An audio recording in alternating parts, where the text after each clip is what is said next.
Bonjour à tous, je me présente Henri Gibier, directeur de la rédaction du magazine des Échos. J'ai le plaisir de modérer cette session de ces rencontres exceptionnelles à tous égards, les rencontres d'Aix qui se passent au bord de la Seine cette année, autour d'un thème combien d'actualité, mobiliser l'épargne pour investir dans notre avenir.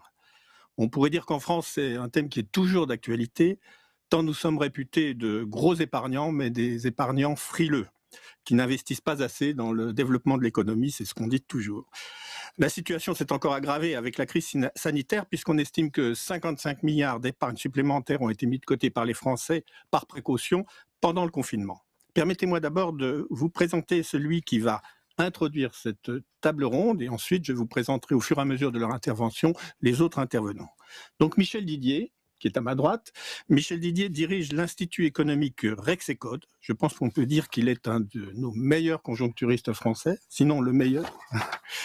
Il a passé une vingtaine d'années à l'INSEE et dans les diverses directions de Bercy, succédé à Jean Fourastier à la chaire d'économie du Conservatoire national des arts et métiers, et a été membre de plusieurs commissions et conseils, dont le Conseil d'analyse économique auprès du Premier ministre. Il est bien sûr membre du Cercle des économistes et c'est en tant que tel qu'il va lancer nos débats. Je vais donc lui passer tout de suite la parole. Michel. Bien, merci Henri.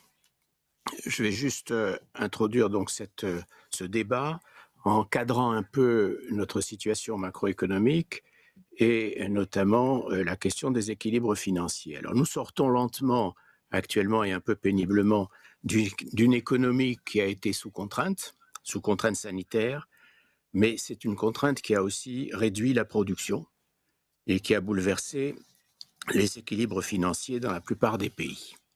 Le Fonds monétaire international estime la récession des pays avancés à moins 8%, celle de la France à moins 12%. À Rexecode, nous sommes un peu moins pessimistes. Notre estimation est tout de même une baisse du PIB français de 10%, ce qui représente plus de 200 milliards d'euros. Et il faut avoir conscience du fait que cette baisse du PIB, c'est aussi une baisse de sa contrepartie exacte, qui est le revenu national. Et cette baisse s'est répercutée de haut en bas dans les comptes des agents économiques et elle a chamboulé les équilibres économiques et financiers, notamment l'équilibre entre l'épargne et l'investissement, qui est notre sujet du jour. Alors à court terme, deux acteurs économiques ont vu leur épargne diminuer, les administrations, le secteur public, en France de 180 milliards d'euros, et les entreprises aussi, qui ont eu du crédit, mais qui ont eu moins de résultats. En revanche, les ménages ont accru involontairement leur épargne. Notre estimation, c'est plutôt une centaine de milliards d'euros, donc c'est encore plus que disait Henri. Cette situation correspond à un déséquilibre temporaire, ce que les économistes appellent un déséquilibre temporaire, car elle résulte de comportements contraints. La question maintenant est de savoir quelle dynamique va sortir de ce déséquilibre temporaire. Comment les acteurs économiques vont réagir spontanément, puisque leur comportement est devenu libre, et ce que l'on peut faire pour que ces réactions ne conduisent pas à une dépression économique durable, mais débouchent plutôt sur une reprise économique. Car la principale menace est à nos yeux désormais une dépression durable de l'investissement productif. Et cela pour plusieurs raisons: forte baisse de l'épargne des entreprises, c'est-à-dire de leurs résultats, hausse de l'endettement, détérioration des situations de bilan, montée du risque en général, manque de perspectives claires. Soutenir l'investissement va donc être essentiel, d'autant plus, mais on en parlera bien sûr, que ce ne sont pas les besoins d'investissement nouveaux qui manquent, climat, santé, recherche, technologie.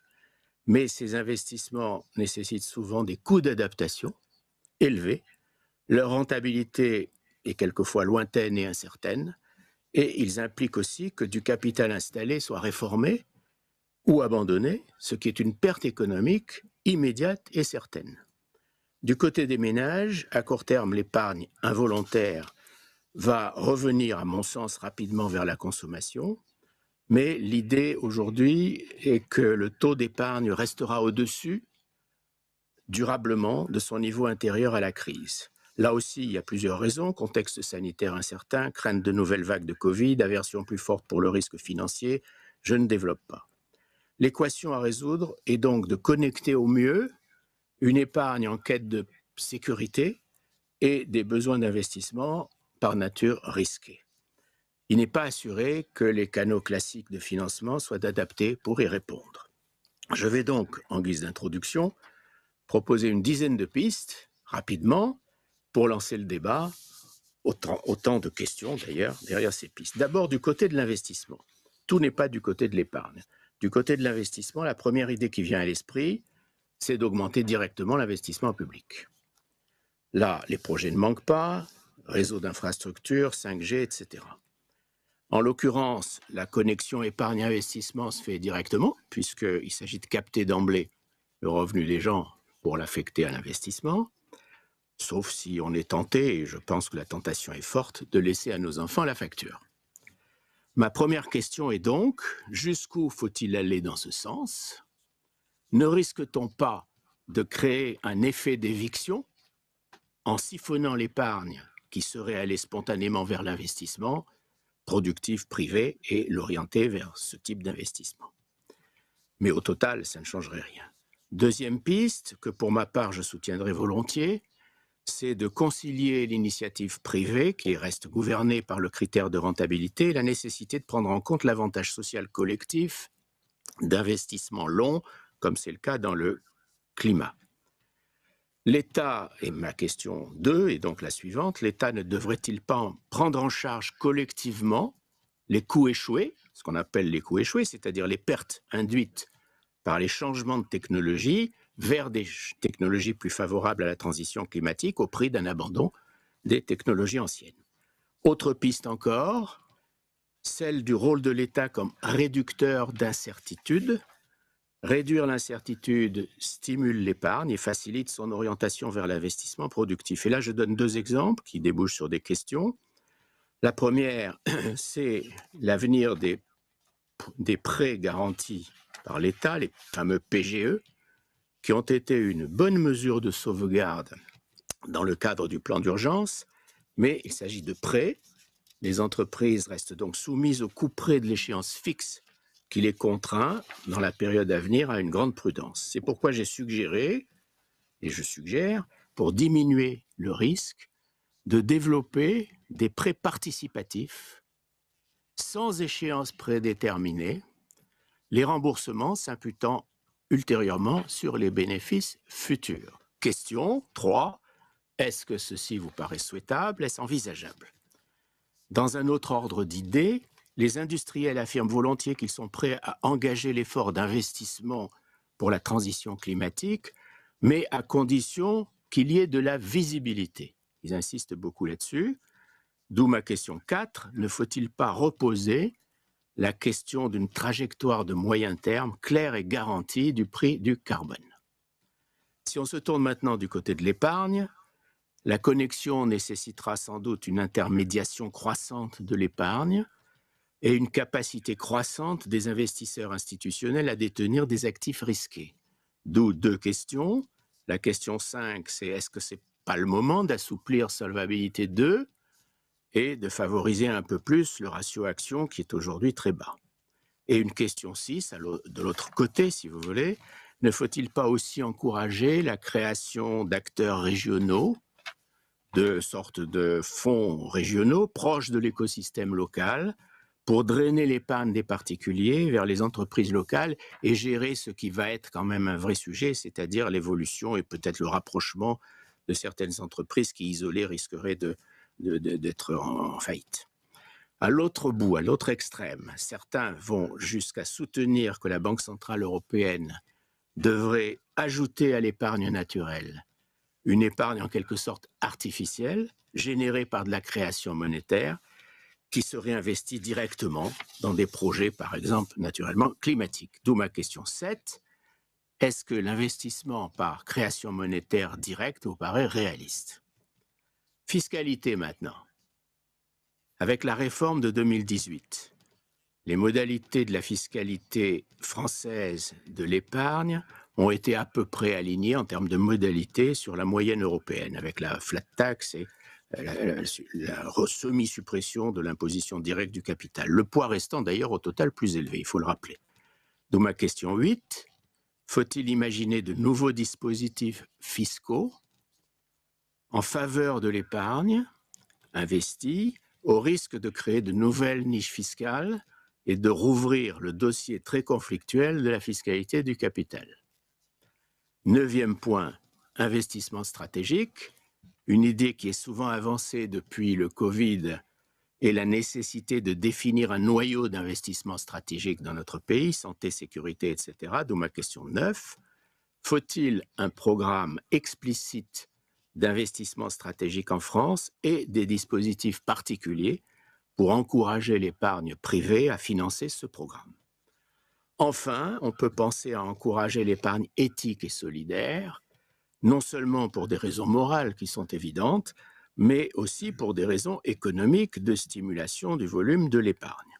Et ma question 10 et dernière question est donc, quels peuvent être, à vos yeux, les moyens concrets d'action dans ce sens et quels résultats peut-on en attendre vraiment au niveau macroéconomique? Voilà, ce sont toutes ces questions qui sont posées à nos intervenants.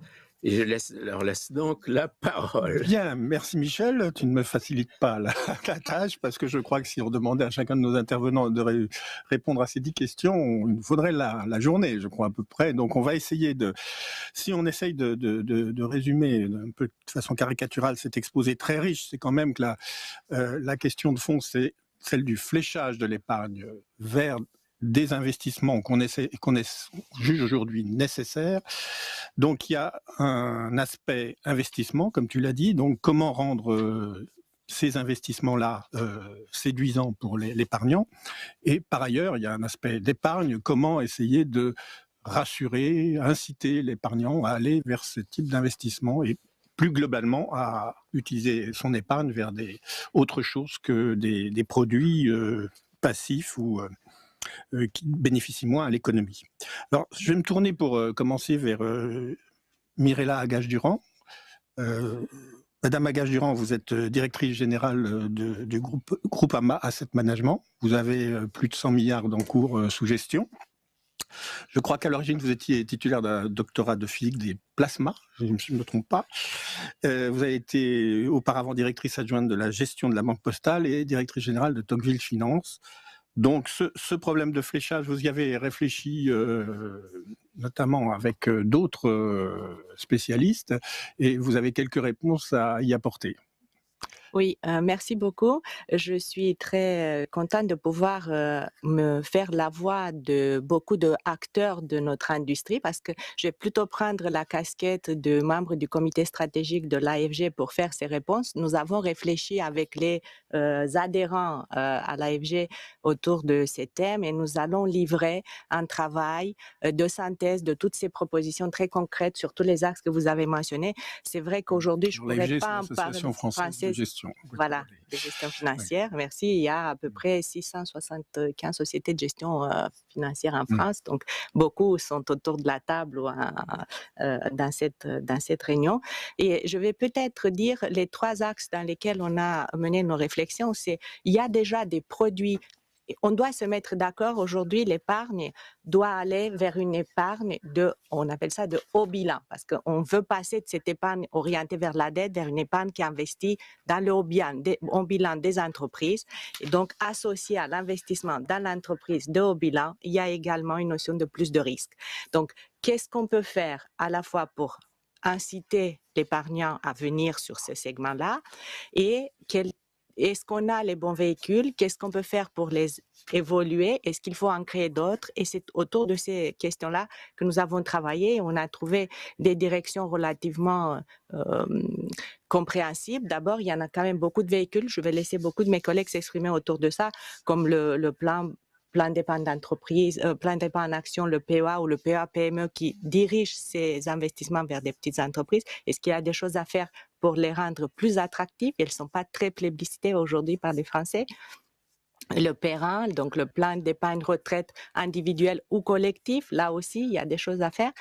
Est-ce qu'il faut créer des nouveaux plan d'épargne de relance. Donc là, on va proposer une initiative et c'est peut-être celle-là que je vais juste évoquer. On lui a même trouvé un petit nom, le nom CEDRE, donc contrat d'épargne durable de relance, et on met là-dedans les mots qui comptent, c'est-à-dire qu'on s'installe dans une relance de long terme et une relance durable orientée autour des thèmes qui sont au cœur de ces politiques de relance, des investissements, donc tout ce qui tourne au secteur de la santé, de l'économie de transition énergétique, le numérique, les axes de demain. Et ce plan pourrait être un petit peu en compétition avec le livret A. Je pense aussi aux questions qui ont été posées sur le site internet pour notre section par les étudiants. Donc, il pourrait être un contrat très grand public avec un plafond, pourquoi pas le même que le livret A, qui sera orienté envers ces entreprises des secteurs que j'ai cités, qui sont clés pour la relance économique de demain. Et la question importante, c'est comment on fait pour que les épargnants quittent le livret A où ils ont un petit rendement, certes, mais visible, et puis la liquidité jour et la sécurité des capitaux pour les faire venir là-dessus. Donc là, on va retrouver, je pense, des notions de donner du sens à l'épargne et les labels d'investissement durable ou toute cette éducation du public vers l'investissement durable va aider parce qu'on va dire voilà pourquoi on oriente cette épargne et on va essayer d'être transparent dans des reportings pour ces investissements-là. Et puis, je pense qu'il faut penser à des solutions d'accompagnement au niveau de la prise du risque. On en a cité ici dans les questions et c'est des propositions que nous faisons. Est-ce qu'il faut accompagner ces contrats-là d'une garantie pour tout ou partie de ce capital? Est-ce qu'il faut, on a des propositions pour le temps d'investissement ou le temps de blocage avec des conditions de blocage, bien sûr, de ces contrats-là. C'est des choses qui existent, c'est des outils qui existent, donc les associer pour rendre ces actifs-là plus attractifs. Est-ce qu'il faut ajuster la fiscalité sur ces contrats-là. Et donc, on a un cahier de charges relativement précis qu'on va transmettre autour de ces initiatives-là pour éventuellement proposer demain ces instruments pour aider la relance. Et puis, il faut aussi associer cette relance. Ce n'est pas une affaire de 12 mois, 3 ans, même, je dirais on est au-delà de 8-10 ans. Donc, il faut aussi à la fois au niveau de l'éducation, on apprend à regarder à plus long terme. Les transformations de nos industries qu'on a citées tout à l'heure ne se font pas en 3 jours ni en 3 semaines. Et donc, il faut retrouver des véhicules qui donnent cet horizon d'investissement très long terme. Et donc, il y a l'éducation de qu'est-ce que c'est investir à long terme quand on regarde le cours de bourse tous les jours. Ça aussi, il faut qu'on travaille dessus. Et puis, accompagner la réglementation autour de l'épargne de long terme parce qu'on voit bien qu'il y a beaucoup de freins pour insérer dans l'épargne des clients privés des contrats qui sont là pour 8-10 ans avec des fonds d'investissement avec faible liquidité. Donc, c'est des sujets qu'on doit résoudre. Voilà, c'est quelques premiers éléments de réponse que je voulais mettre aujourd'hui sur la table. Merci beaucoup. Je vais passer la parole à Michel Sécurel, qui est un économiste qui a fait une longue carrière dans la finance, depuis la compagnie bancaire. Il est passé par la compagnie financière Edmond Rothschild. Puis, Michel, vous avez fondé la holding d'investissement La Maison, qui réunit des très grands investisseurs européens. Et Michel Sécurel Conseil. Michel Sécurel, Michel Didier, à côté de moi, a parlé il fallait que l'État se fasse réducteur d'incertitude auprès de l'épargnant sur certains types d'investissements qu'on juge nécessaires pour la société et pour l'économie. Madame Agache-Durand a elle aussi évoqué cette question de rassurer l'épargnant sur la prise de risque sur certains investissements. Et je crois que vous aussi, vous avez réfléchi à cette question et que vous avez quelques réponses à y apporter. Merci Henri et bonjour à tous. Je suis désolé de ne pas être physiquement avec vous. C'est dû au grand âge et au diabète, mais je suis de tout cœur.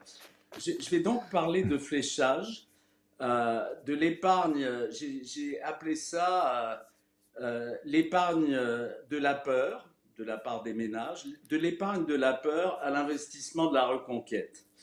Il faut dire, je vais redire quelque chose qu'on a déjà dit, mais dans la fable européenne racontée aux opinions publiques, la France fait partie des cigales avec les pays dits du Club Med, Italie, Espagne, Portugal, face aux fourmis des pays dits frugaux du Nord, Allemagne, Autriche, Hollande, etc. Pourtant, en matière d'épargne, les Français sont très clairement des fourmis. Leur taux d'épargne, qui est habituellement de 13 à 15%, s'accentue encore avec le Covid pour s'élever au-delà de 20%, éventuellement même 22%, ce qui est énorme. L'épargne des ménages dépasse 5 000 milliards d'euros, c'est-à-dire plus de 2 fois le PIB, et figure sur le podium du palmarès mondial. Mais le problème, c'est que notre épargne de masse est en quasi-totalité de l'épargne de précaution. Dépôt à vue, livret d'épargne ou assurance vie à rendement garanti. C'est une épargne liquide et sans risque. Et lorsqu'elle s'investit, c'est dans la résidence principale, autre investissement de précaution de nos concitoyens, qui sont également en tête pour la propriété du logement. Ainsi, la France cumule 2 records assez contradictoires, l'épargne de précaution la plus élevée du monde, avec l'État-providence le plus protecteur du monde, et c'est peut-être en raison d'un 3e record bien triste, celui du pessimisme, qui est à l'égard des nations les plus misérables de la planète. Cette épargne, du reste, finance largement l'État, notamment à travers les fonds euros. C'est d'ailleurs l'une des raisons pour lesquelles, à mon avis, la dette publique française inspire confiance, car elle pourrait très largement être prise en charge par l'épargne nationale, comme au Japon, où la dette publique en proportion du PIB atteint 2,5 fois la nôtre, c'est 250%. Si nous allons à 120% cette année, ça sera 2 fois la nôtre. C'est donc beaucoup plus élevé que nous, mais avec une épargne très élevée aussi. La bourse française compte très peu d'actionnaires individuels, même s'il y en a eu un peu plus ces dernières semaines, beaucoup moins que nos partenaires européens, et évidemment encore beaucoup moins que les États-Unis ou la Chine, qui sont vraiment les 2 grands pays capitalistes d'aujourd'hui. Ainsi, nos entreprises, hormis celles qui ont accès aux actionnaires étrangers, typiquement le CAC 40, sont-elles cernées de tous côtés? Elles contribuent beaucoup plus à l'État-providence que leurs concurrentes, Rexecode l'a abondamment souligné, sont donc moins rentables et plus endettées, elles sont endettées d'1,5 fois le PIB, et ne bénéficient pas des faveurs financières de l'épargne nationale qui fuit le risque, et plus encore naturellement celui des secteurs d'avenir qui est réputé élevé. Le digital, l'écologie, la biotechnologie sont évidemment des secteurs dont le risque est réputé élevé. C'est bien dommage, car en 2020, l'épargne des entreprises se réduira de 70 milliards et je me permets de réconcilier Henri et Michel parce que je crois que les 55 milliards d'Henri, c'était sur les 6 premiers mois et que les 110 milliards de Michel, c'est sur l'année. Et donc, ils disent exactement la même chose. J'avais parlé du confinement. Voilà. Et donc, moi, j'ai naturellement retenu les chiffres de Rexecode, c'est-à-dire 70 milliards de moins pour l'épargne des entreprises et 110 milliards de plus pour les ménages, ce qui est absolument considérable. Or, il me semble que si l'État-providence a pris tant d'importance depuis 20 ans en France, c'est parce que notre croissance économique s'est étiolée. Il fallait bien donner aux Français ce que les entreprises devenaient incapables de leur fournir, des emplois et des revenus. Sans une économie prospère, le besoin d'État-providence ne fera que croître. Et j'ai toujours pensé, on dit toujours que l'économie allemande est prospère parce que ses finances publiques sont saines. Et je crois qu'on pourrait dire l'inverse. Les finances publiques sont saines parce que l'économie est prospère et que l'État-providence a moins besoin de compenser les faiblesses du secteur privé. Et je crois que c'est la direction dans laquelle il faut aller. Comme il aura fallu par ailleurs battre monnaie pour sauver le monde de la dépression en 2008, et qu'on devra recommencer à bien plus forte dose aujourd'hui, les taux zéro de l'épargne sans risque sont là pour durer. De fait, l'épargne massive des Français est à la fois inutile, Alors là, j'y vais un peu fort, mais inutile puisque les banques centrales financeront les États autant et aussi longtemps qu'il le faudra, et frustrante puisqu'elle ne rapporte rien et qu'en plus elle n'a pas d'intérêt dans tous les sens du terme. Le cercle vicieux ne ferait que s'accroître si notre épargne demeurait frileuse, car pour assurer sa prospérité économique et sa souveraineté, la France doit, avec ses partenaires européens, investir massivement dans les secteurs d'avenir, c'est-à-dire les grandes transitions écologiques, numériques, biotechnologiques. L'impératif économique est une évidence, mais l'impératif social aussi, et je dirais Michel nous invitait en dixième question à investir dans l'investissement solidaire. Eh bien, je crois que une des façons de le faire, c'est d'inviter les épargnants, les ménages épargnants, à investir dans les actions, car les inégalités croissantes dans le monde reposent d'abord sur la détention d'actions et l'accès au monde de demain. La protection des classes moyennes et modestes face aux grandes ruptures du monde ne pourra être assurée en totalité par l'État-providence. Il faut que son épargne devienne beaucoup plus rentable pour éviter l'effet d'encaisse réelle qu'on voit bien aujourd'hui, qui conduit à une augmentation des montants épargnés pour compenser leur dévalorisation. Et enfin, je crois qu'il y a un impératif politique, donc impératif économique, impératif social et impératif politique, car les populismes s'opposeront au changement si les peuples craignent de n'en être que les victimes, et c'est une menace qui est particulièrement élevée en Europe. Donc la solution me paraît en réalité très simple, trop simple. On n'aime pas beaucoup l'œuf de Colomb en France, on aime mieux les usines à gaz. Elle est très simple, elle ne coûte rien. Il faut passer, comme je l'ai dit, de l'épargne, de la peur à l'investissement, de la reconquête, et à cette fin, il serait intéressant que de très nombreux ménages français qui épargnent sans y trouver leur compte aient accès aux investissements à risque dont le rendement est élevé, voire très élevé. Et pour cela, il faut que l'État-providence les soulage du risque en donnant sa garantie. Cela ne coûte rien car un large portefeuille d'investissement à risque est toujours gagnant dans la durée. L'idéal serait d'investir dans le non coté dont la valeur ne fluctue pas comme la bourse, et comme l'État serait obligé de comptabiliser sa garantie mark-to-market, il est préférable qu'il n'y ait pas de fluctuation, et de diriger ses capitaux vers nos priorités, celles qu'on a nommées transition écologique et technologique. C'est une élégante façon d'accroître les revenus de nos épargnants moyens ruinés par l'euthanasie du rentier, les associer au profit de la modernité et de démultiplier les investissements d'avenir, tout cela sans qu'il en coûte rien aux contribuables. On pourrait même imaginer qu'avec des investissements dont le rapport est à 2 chiffres, l'État puisse se faire rémunérer sa garantie. Et je pense que la France est toute désignée pour initier l'Europe à ce vrai capitalisme inclusif. Voilà ce que je voulais vous dire. Merci beaucoup, Michel. Beaucoup de questions. On aura l'occasion de rebondir sur votre intervention.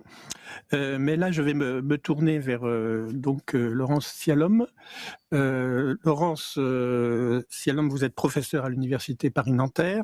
Vous êtes une spécialiste de l'économie bancaire, mais vous êtes aussi une membre de la Fondation Nicolas Hulot, du conseil scientifique de la Fondation Nicolas Hulot. Et vous avez souvent pris des positions remarquées sur les questions de la transition écologique et du rôle que pourrait jouer la finance dans ce processus. Vous avez demandé récemment encore des investissements massifs au niveau européen dans la transition écologique. Alors c'est un thème qui a été déjà abordé beaucoup par nos interlocuteurs. Michel Didier parlait de donner plus de visibilité en reposant la question de la trajectoire au moyen terme du prix carbone. Michel et nos autres intervenantes ont aussi évoqué les questions de comment aider ou rendre plus attractif l'investissement dans l'écologie. Vous, quelle est votre solution? Comment peut-on flécher beaucoup plus, aujourd'hui beaucoup plus massivement, l'épargne vers ces investissements qui, comme on l'a dit, sont des investissements de longue durée et peut-être moins rentables, enfin qu'ils apparaissent comme tels pour l'épargnant. Merci.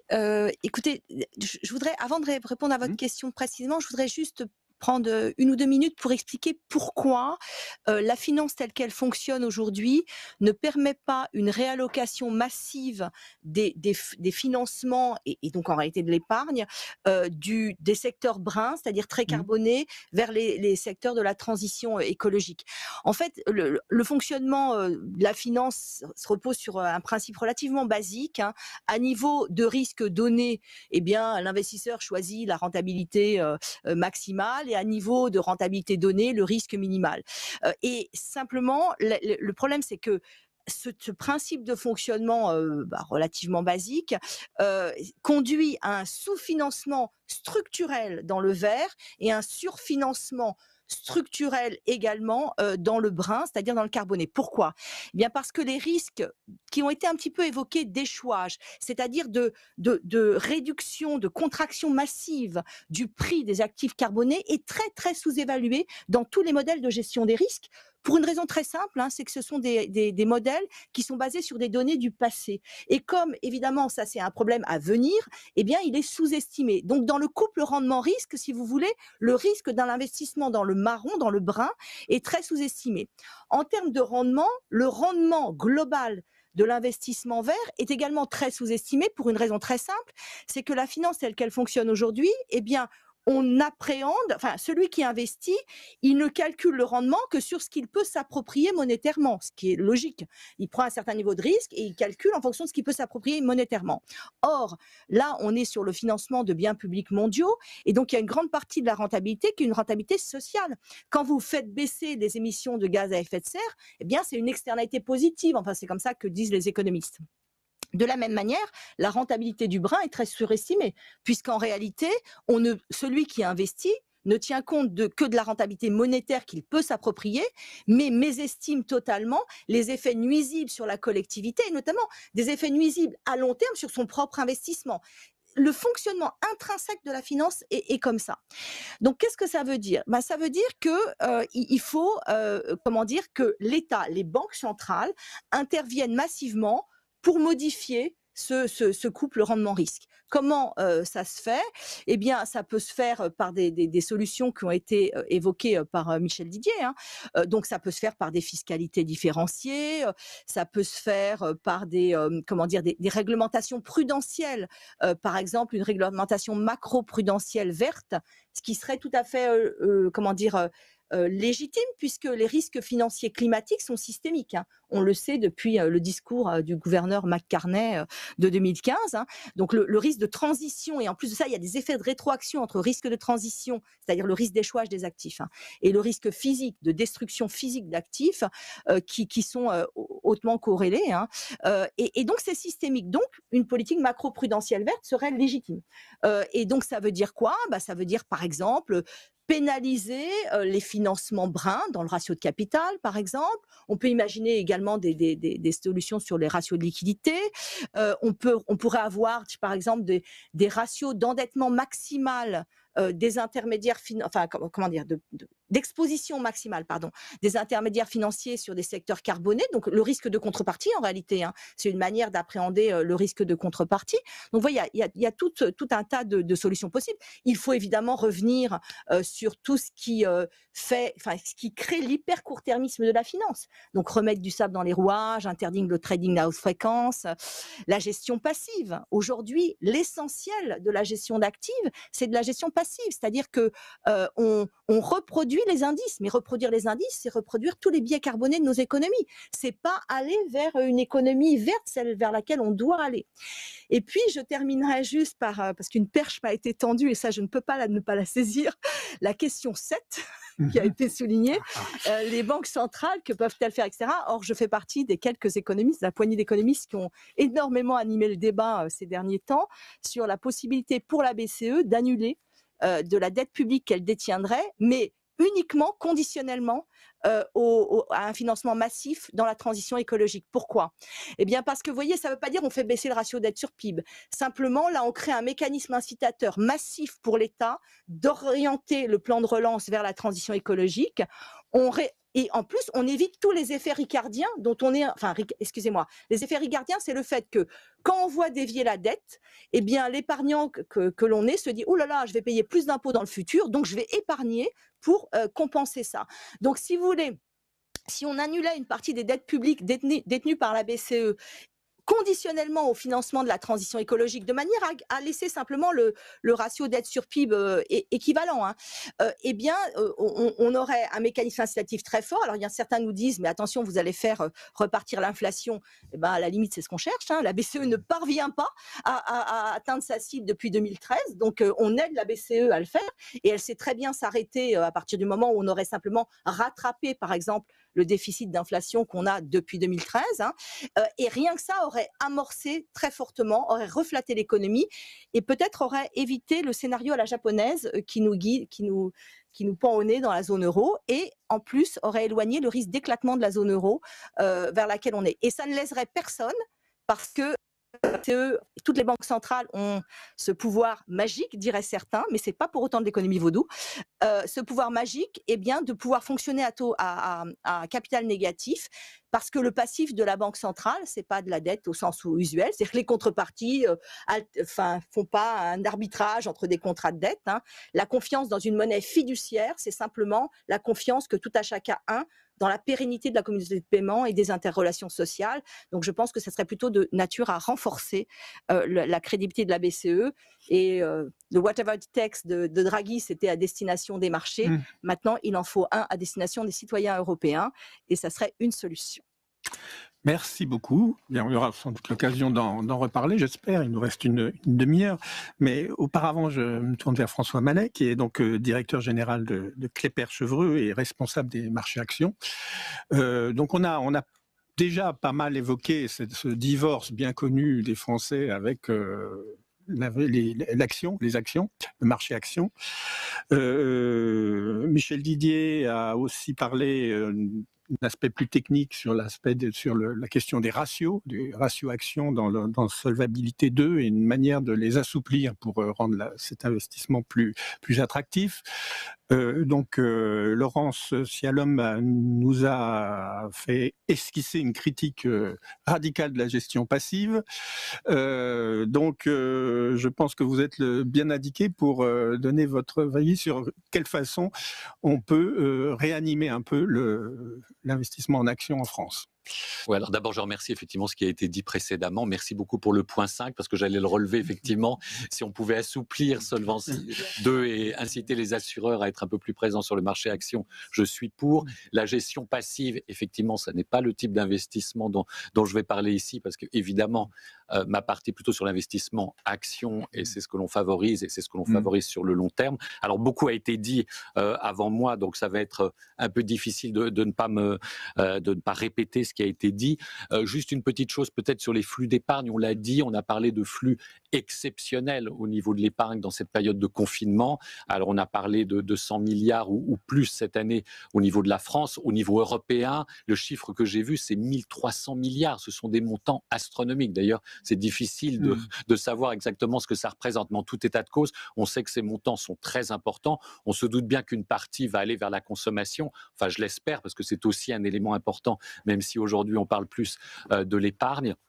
Mais je pense qu'une partie aussi va aller vers l'épargne. Il y a un phénomène que Michel Sicurel a abordé très rapidement et étonnant d'ailleurs, que les épargnants, les particuliers sont beaucoup plus intervenus sur cette période récente. Et nous avons des chiffres parce que nous traitons beaucoup de volumes pour le compte des particuliers. Et effectivement, on a constaté des volumes beaucoup plus importants au cours de la période récente. Les particuliers sont revenus. Alors, j'espère que ça n'est pas simplement du court terme. Sur les marchés actions, il y a plein d'explications, le fait d'être à la maison, le fait d'avoir reçu des compensations, le chômage technique, enfin une partie et moins de consommation a conduit à des volumes plus importants. J'espère en tous les cas que ça sera durable. Mais pour refixer les montants, le chiffre que j'ai vu à fin juin 2019, en tous les cas pour la France, les encours d'épargne étaient d'un peu plus de 3 300 milliards, c'est le chiffre que j'ai vu. Donc on parle vraiment de montants extrêmement importants et qui peuvent contribuer à cet investissement dont les uns et les autres vous venez de parler.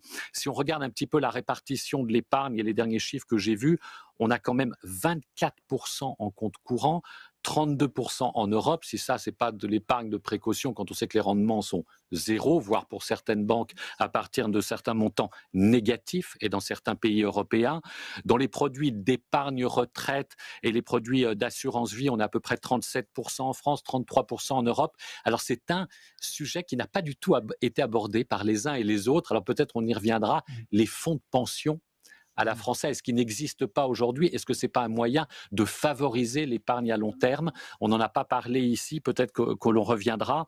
Après, si je reviens à cette répartition de l'épargne, il y a 24% en actions cotées et non cotées, c'est à peu près équivalent en Europe, et enfin un petit peu sur des instruments de dette, environ 8% et 7% dans les autres actifs financiers. Là, on regroupe pas mal d'investissements immobiliers à travers des SCPI et autres véhicules d'investissement. La conclusion, bien évidemment, c'est qu'on a une approche extrêmement prudente des épargnants et axée sur des actifs peu ou voire pas risqués. Je ne suis pas sûr que ça existe. Ça veut dire que jusqu'à présent, finalement, ces investissements long terme se sont faits grâce à des avantages fiscaux qui ont été donnés, mais simplement des avantages fiscaux à travers, bien sûr, le PEA en France, et pas sur des thèmes ou des objectifs communs à long terme. Et ça, je trouve ça dommage. Alors bien sûr, quand on regarde un peu plus sur l'investissement action, même s'il est faible aujourd'hui, ce qui s'est développé le plus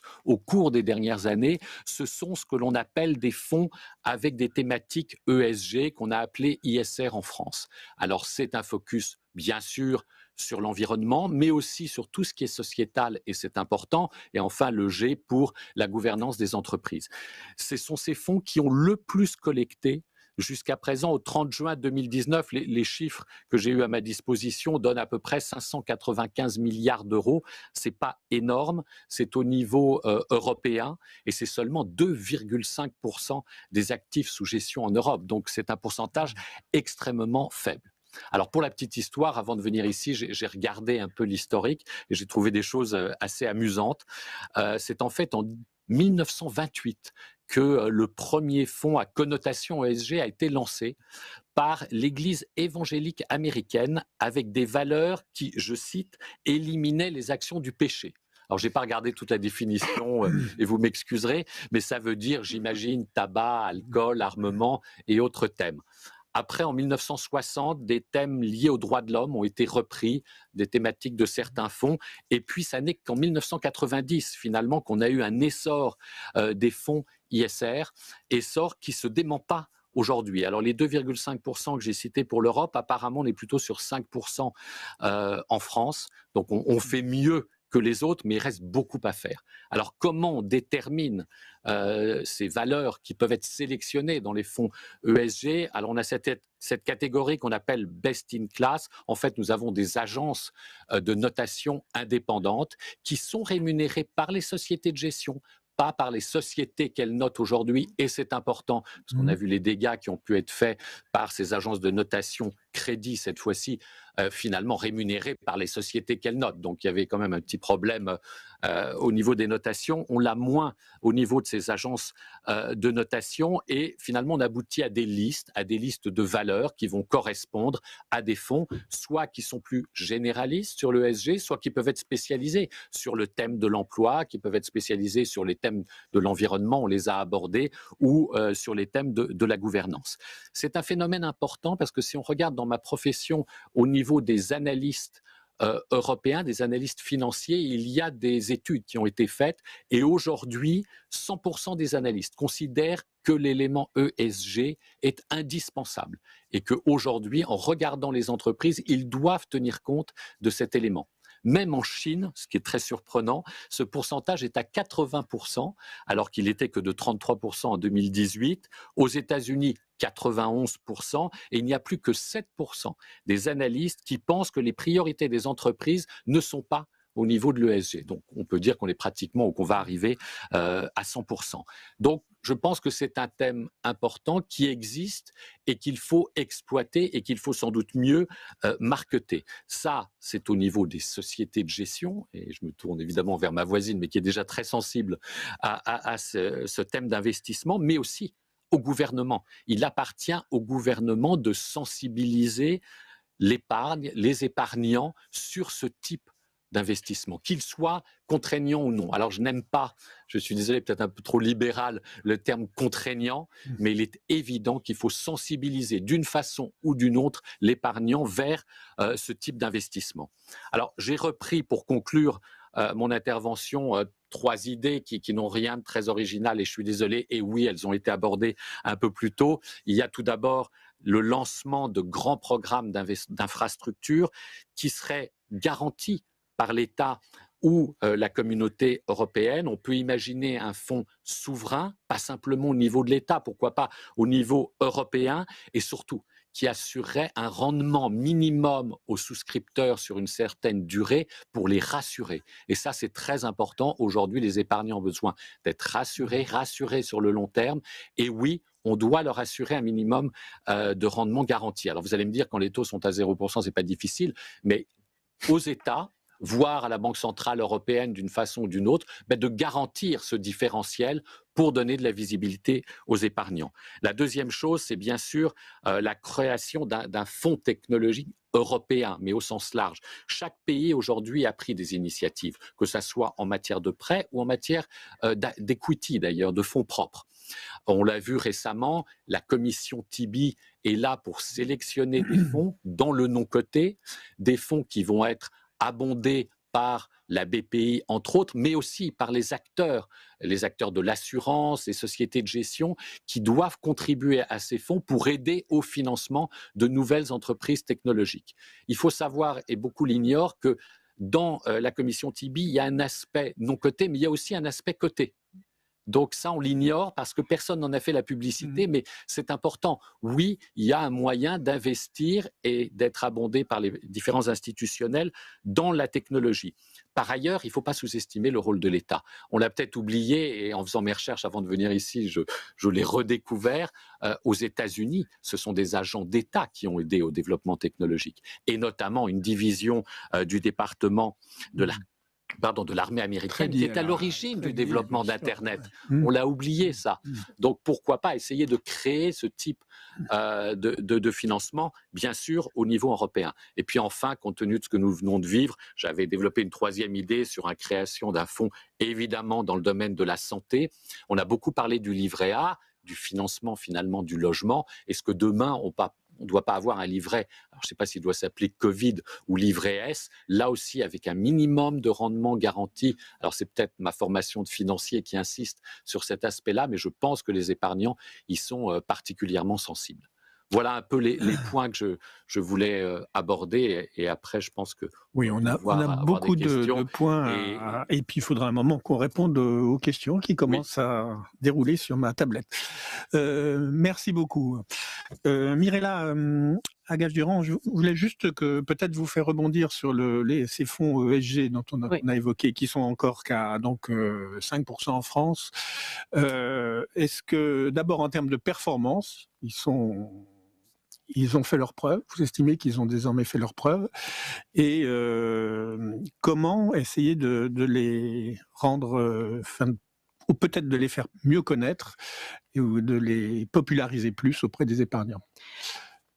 Alors, je pense que c'est une excellente opportunité et qu'il faut qu'on la saisisse pour réconcilier nos épargnants avec l'investissement dans l'entreprise. Parce qu'en fait, dans ces fonds ESG, de quoi on va traiter quand on va quand on va leur expliquer ce qu'il y a dedans, on va leur expliquer pourquoi on a plutôt choisi tel titre parce que ou sur le pilier environnement ou sur le pilier sociétal ou sur le pilier gouvernance, il est plus vertueux que ces mêmes compétiteurs du même groupe, de la même industrie.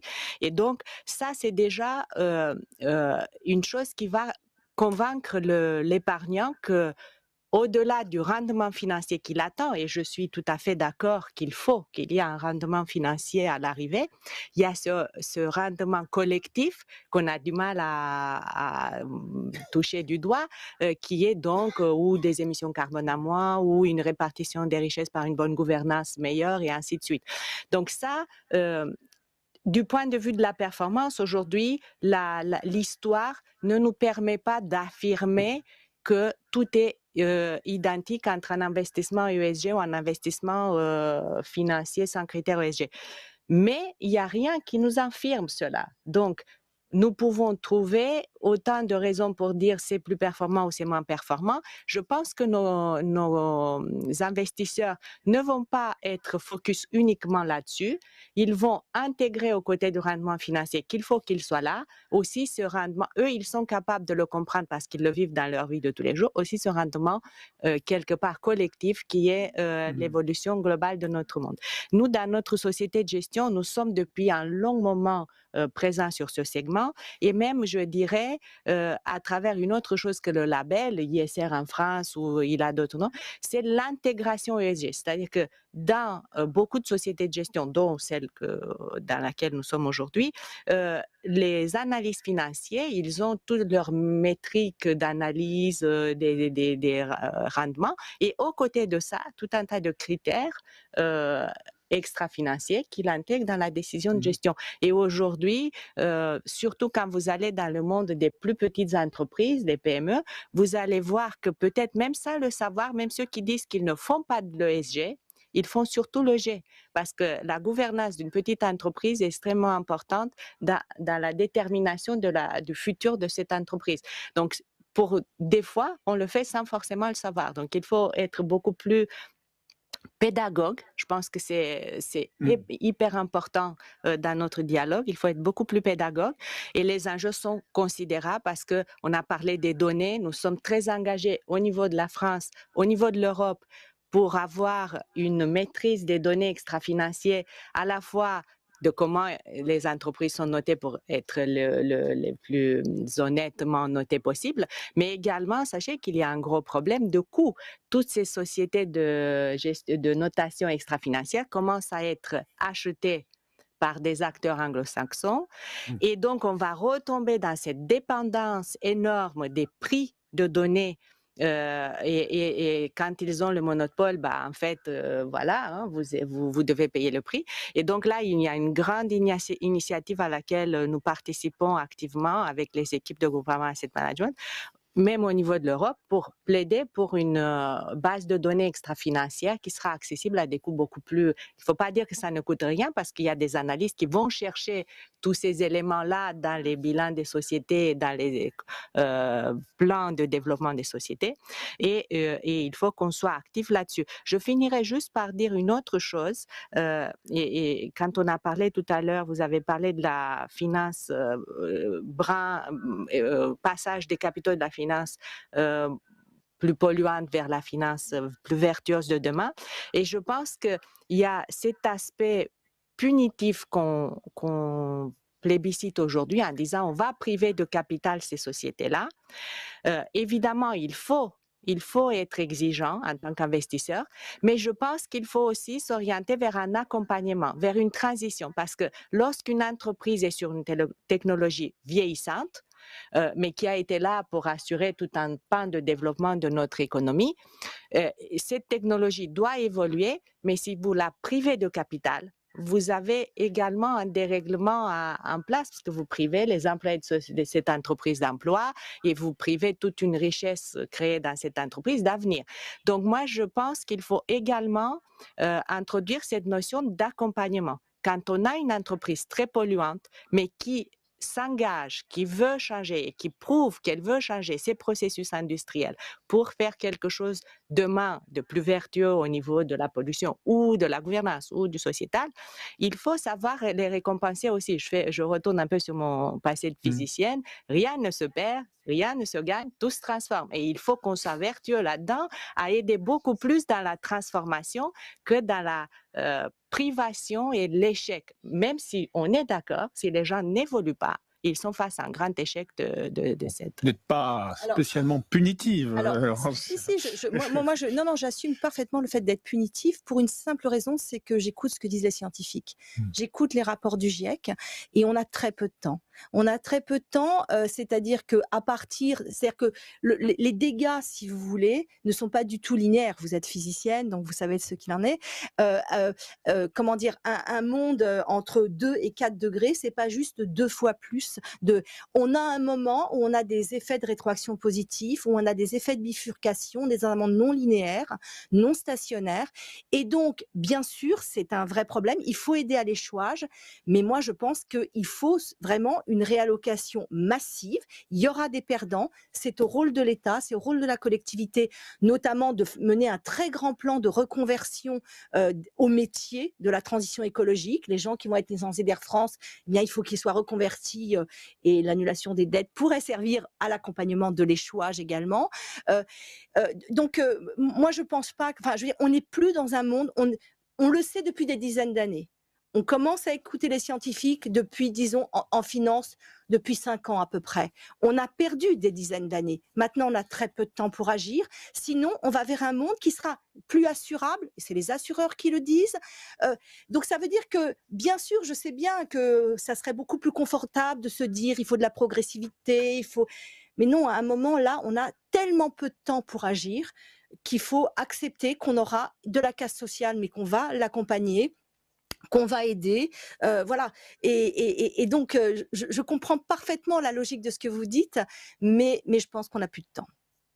Bien. Oui, il faut qu'on aille vite parce que d'accord. Juste pour les investisseurs, je voulais dire qu'ils en ont déjà conscience dans leur choix. C'est-à-dire que dans leur choix aujourd'hui, la vieille industrie polluante, ils sont déjà en train de faire la sélection. Ce qu'on a vu sur le secteur automobile est assez frappant de la part des investisseurs. Ils regardent, ils font la sélection.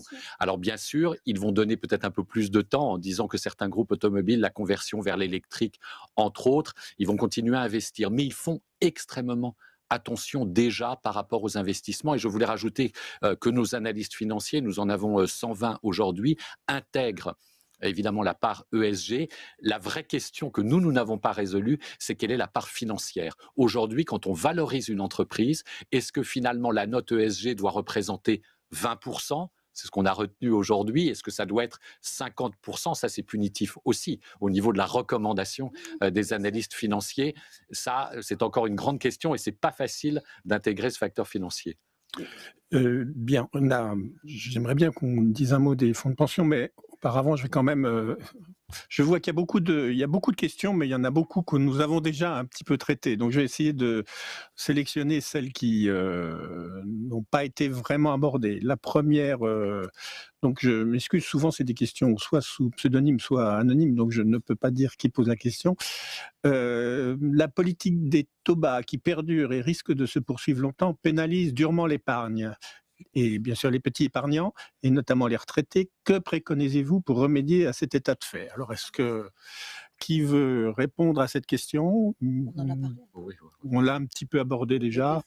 Tu as des choses à rajouter, Michel? Est-ce qu'elle... On est un peu schizophrénique par rapport à ce sujet.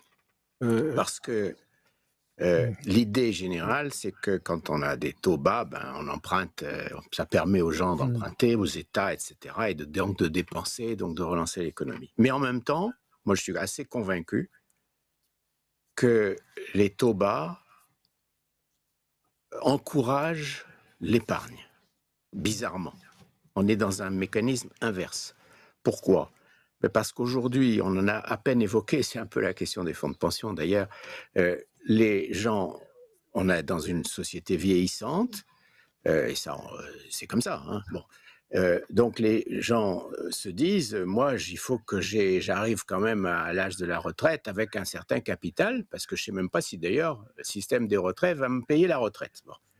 Donc, si en plus le capital que je me fais de côté tout doucement pendant ma vie ne rapporte rien, il faut que j'accumule encore plus d'argent. Bon. Donc on a un phénomène curieux par rapport à la théorie économique classique, c'est que classiquement on dit si l'épargne ne rapporte rien, ben on n'épargne pas. Bon, et ben c'est pas vrai. Je crois qu'aujourd'hui, et d'ailleurs on le voit au Japon, les taux très bas, les taux nuls, parce qu'aujourd'hui l'épargne ne rapporte plus rien. Bon. C'est pour ça d'ailleurs qu'il fallait changer la fiscalité du capital, parce qu'en plus on taxait le capital avec qu'il ne rapportait rien, donc c'était absurde. Bon. Mais je pense qu'il faut se poser cette question sérieusement, et moi je pense que petit à petit il faut renormaliser le rendement du capital. Bon. Voilà, alors il n'y a pas que les taux dans le rendement, je ne vais pas déborder la question en parlant du rendement des actions, mais je pense qu'il faudrait y revenir parce que Michel Sicurel a évoqué une piste tout à l'heure tout à fait intéressante, qui est d'échapper au punitif courageusement, pas en tapant sur la tête des gens. Bien justement, Michel Sicurel, vous vouliez prendre la parole sur cette question des taux bas. Donc, vous avez quelque chose à ajouter? Oui, enfin, rien d'extraordinaire, mais je crois que ce qui ne rapporte rien, c'est l'épargne supposedly sans risque, parce qu'en réalité, toute l'épargne est à risque, mais c'est l'épargne dite sans risque. Et en réalité, l'épargne à risque est extraordinairement bien rémunérée, extraordinairement bien. Les investissements à risque dans les nouvelles technologies, etc., ont des rendements entre 10 et 20% en moyenne. Donc en réalité, je crois que la seule façon d'éviter le phénomène que Michel Didier a décrit, c'est que j'ai appelé d'encaisse réelle, parce que traditionnellement, on a appelé le phénomène d'encaisse réelle la compensation de l'inflation. Mais les taux bas ont exactement le même effet que l'inflation, c'est un effet d'euthanasie du rentier. Et je crois que c'est vital d'un point de vue, non seulement d'un point de vue économique, mais d'un point de vue sociologique, parce que les classes moyennes ont, pour des raisons qu'on connaît très bien, de progression du numérique, de concurrence des pays émergents, des rémunérations qui sont coiffées, et leur épargne est coiffée aussi, et donc les classes moyennes supportent la double peine. Et donc si on ne dissocie pas le risque de l'épargne, on aura un vrai problème avec les classes moyennes, c'est tout. J'ajoute peut-être à l'intérêt économique d'intéresser les ménages au risque, un intérêt politique et social qui est très important. Merci beaucoup. Alors, il y a beaucoup d'autres questions qui portent sur le rôle des banques centrales. Je pense que Laurent Cialhomme, vous l'avez abordé, justement la question d'annulation des dettes, le rôle de l'Europe, on a aussi évoqué. Donc je crois que comme il nous reste peu de temps, il faut quand même qu'on aborde peut-être cette question des fonds de pension. Est-ce que c'est une solution? C'est étonnant effectivement qu'aucun de vous n'en ait parlé, jusqu'à vous, François.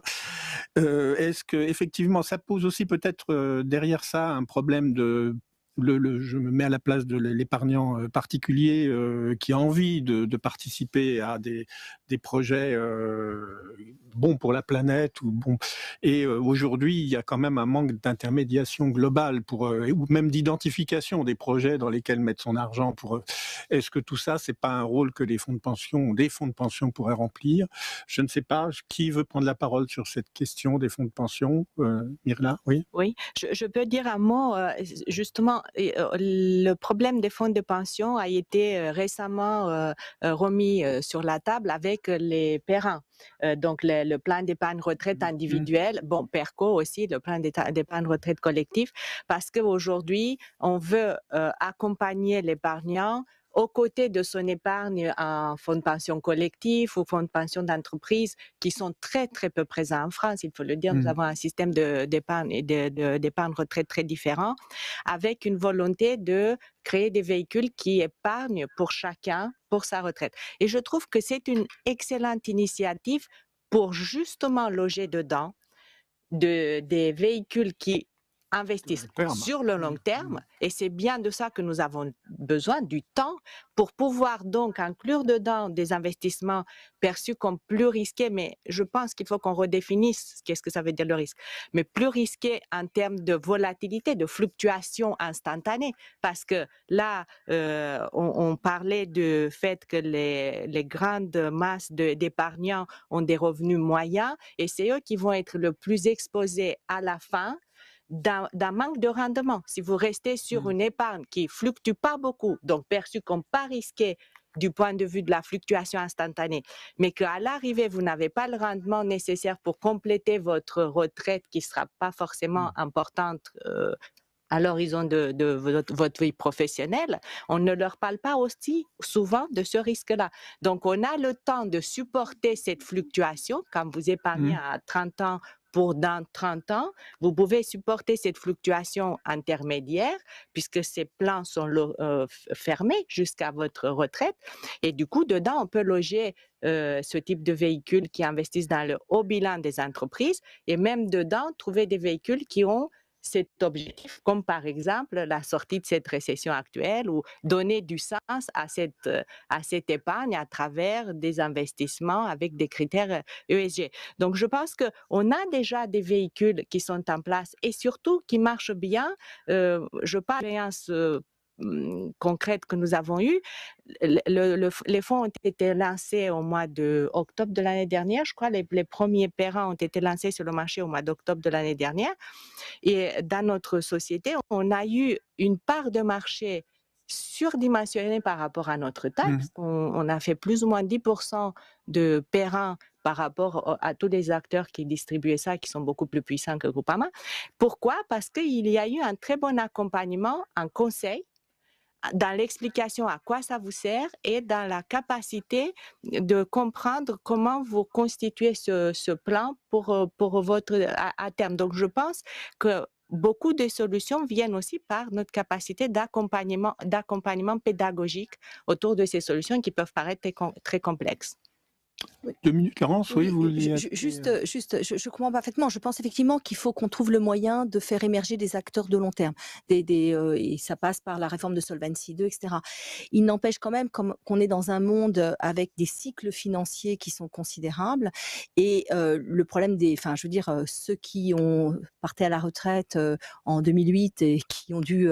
voilà, vous voyez, l'épargnant, même si c'est du long terme, même si c'était du long terme, tant qu'on n'aura pas une finance dans laquelle on aura régulé le cycle financier, resteront exposés à un risque systémique majeur.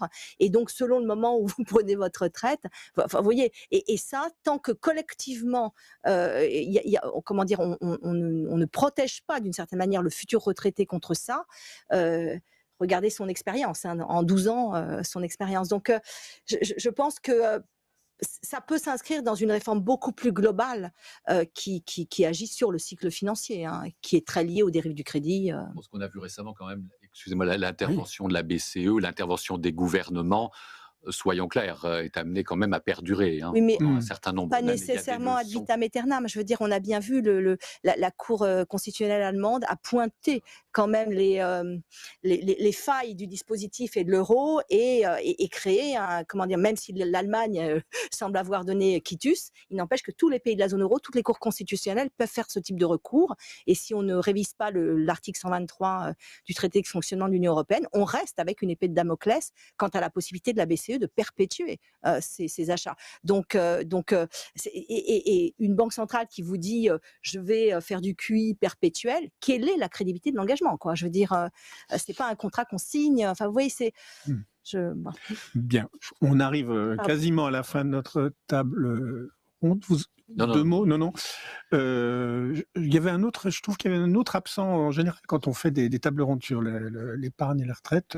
La question fiscale revient très vite et là on n'a quasiment pas parlé, un petit peu, mais très peu de fiscalité. Michel l'avait un peu abordé aussi, mais pas énormément non plus dans ses nombreuses questions. C'est un signe des temps. Qui est-ce que Michel, puisque tu as fait l'introduction, je te laisse la conclure. Oui, non, c'est pas conclure, c'est juste quelques observations en réponse à ta question.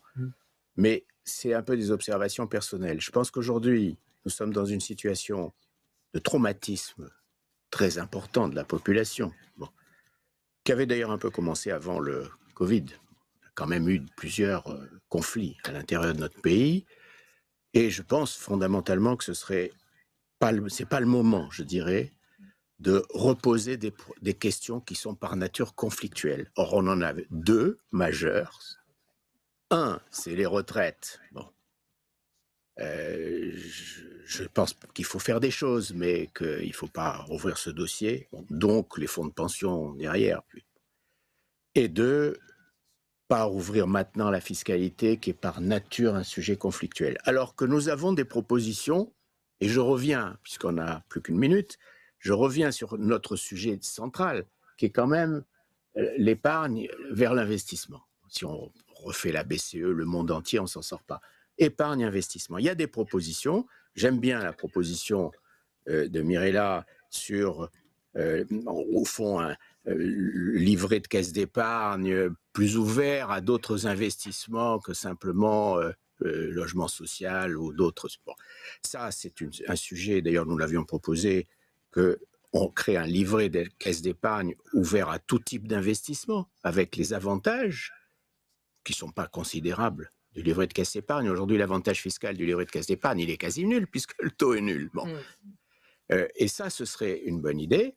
Mais là où je me distinguerai un peu de Mirella, c'est qu'elle n'a pas évoqué, il faut que ce livret soit garanti. Si le capital n'est pas garanti pour ce livret, eh bien, les gens continueront à aller sur le livret de caisse d'épargne. Le deuxième point, c'est, je ne peux pas dire tout le bien que je pense de tout ce qui a été proposé, je n'ai pas le temps, mais il y a quand même la proposition de Michel. Si vraiment le non-coté aujourd'hui rapporte, mettons, 10 à 15%, c'est un peu ce que j'ai cru comprendre. Pourquoi les gens n'y vont pas? Bon. Pourquoi ils n'y vont pas suffisamment? C'est tout simplement parce qu'en phase de 10 ou 15%, individuellement, ils prennent un risque qu'ils n'ont pas envie de courir. Ils ne peuvent pas courir. Or, ils ne peuvent même pas courir. Donc, si ça rapporte 10 à 15% en moyenne, pourquoi l'État ne devient pas l'assureur total du non-coté? Et même, il peut prendre 2% de rémunération alors qu'il emprunte à 0,7. En plus, il va gagner de l'argent. Donc, tout le monde est gagnant dans cette affaire. On peut drainer beaucoup d'argent vers le non-coté. L'État peut garantir le capital du non-coté et en plus gagner de l'argent.